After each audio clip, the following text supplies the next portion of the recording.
Hi friends, welcome to மண்வாசம் channel. இன்றைக்கி பார்த்தீங்கன்னா நம்ம ஒரு ஹெல்த்தியான சூப் தாங்க பார்க்க போகிறோம்.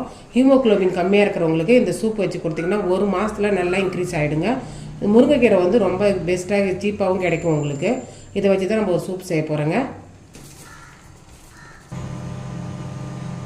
பார்த்திங்கன்னா தண்ணி எடுத்து வச்சுருக்கோங்க. இப்போ தண்ணி தேவையான அளவுக்கு வச்சுக்கினாச்சு.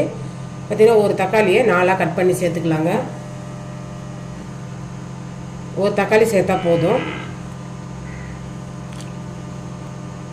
அது கூடவே 4 பல் பூண்டு சேர்த்துக்கலாம்.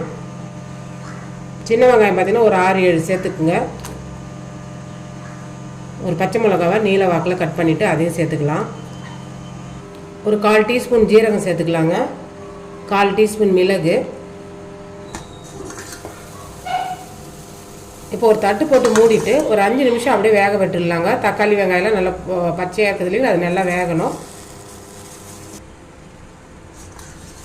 அவ்வளோதாங்க. நம்ம போட்ட தக்காளி அந்த கலர்லாம் மாறிடுது பாருங்கள். ஜீரகம்லாம் போட்டோம் இல்லைங்களா, அந்த கலர் மாறிடுது. இந்த டைமில் நம்ம வச்சுருக்கிற அந்த கீரையை எதுவுமே சேர்த்த இல்லைங்க, அந்த தண்டோட இந்த மாதிரி ஒரு முறுக்கிட்டு நம்ம சேர்த்துக்கலாங்க.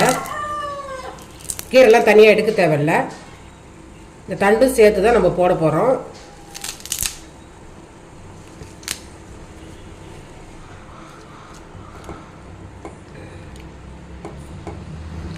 நல்லா கீரையை நல்லா அந்த தண்ணியில் அமுகிற மாதிரி அமுக்கி விட்ருங்க.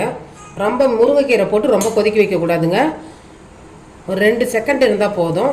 மூடி போட்டு ஒரு கொதி வந்தால் போதும். அவ்வளோதாங்க. இந்த அளவுக்கு கொதிச்சா போதும். நம்ம அடுப்பு ஆஃப் பண்ணிடலாம். அடுப்பு ஆஃப் பண்ணிட்டு தேவையான அளவுக்கு உப்பு சேர்த்துக்கலாங்க. கல் உப்பு சேர்க்கணும். அவ்வளோதாங்க. அடுப்பு ஆஃப் பண்ணிட்டு தட்டை போட்டு மூடிடுங்க. அந்த கீரையோடைய அந்த சாரம் எல்லாம் இறங்கட்டும் அந்த தண்ணியிலே. அவ்வளோதாங்க. இப்போ வந்து பார்த்திங்கன்னா இது மாதிரி ஒரு கரண்டி வச்சிக்கின்னு இந்த தண்டெல்லாம் நசுக்கி விடணும். அந்த தக்காளி எல்லாத்தையும் நசுக்கி விட்டுட்டு நம்ம சூப்பாக சுட சுட குடிக்க வேண்டியதாங்க. கலர் பாருங்கள், அந்த தண்ணியோடைய கலரே நல்லா க்ரீனாக மாறி இருக்குது. இந்த மாதிரி நீங்கள் 1 மாதம் குடிச்சிங்கன்னா போதுங்க. ஹீமோக்ளோபின் லெவல் வந்து நல்லா உங்களுக்கு இன்க்ரீஸ் ஆகிறது தெரியும். இல்லைன்னா நீங்கள் இதெல்லாம் எடுத்து போட்டு மிக்சியில் அரைச்சிட்டு கூட நீங்கள் இந்த தண்ணியில் கலந்துட்டு வடிகட்டி குடிக்கலாம். இந்த வெங்காயம் பச்சை மிளகாய் எல்லாத்தையுமே நசுக்கி விடுங்க. அந்த டேஸ்ட் நல்லாயிருக்கும். இதில் தேவைன்னா நீங்கள் ஒரு 1/4 டீஸ்பூன் மஞ்சள் போட்டு கூட நீங்கள் குடிக்கலாங்க. முருங்கைக்கீரையை மட்டும் ரொம்ப நாள் வேக வைக்கக்கூடாதுங்க. ரொம்ப டைம் கொடுத்து வேக வைக்கக்கூடாது. போட்டு ஒரு 5 நிமிஷமே போதுமானது. இப்போ தண்டு சேர்த்துக்கிறதுனால கரெக்டான டைம் தாங்க. அவ்வளோதாங்க. சூப்பரான சுவையான முருங்கைக்கீரை சூப் ரெடி ஆகிடுதுங்க.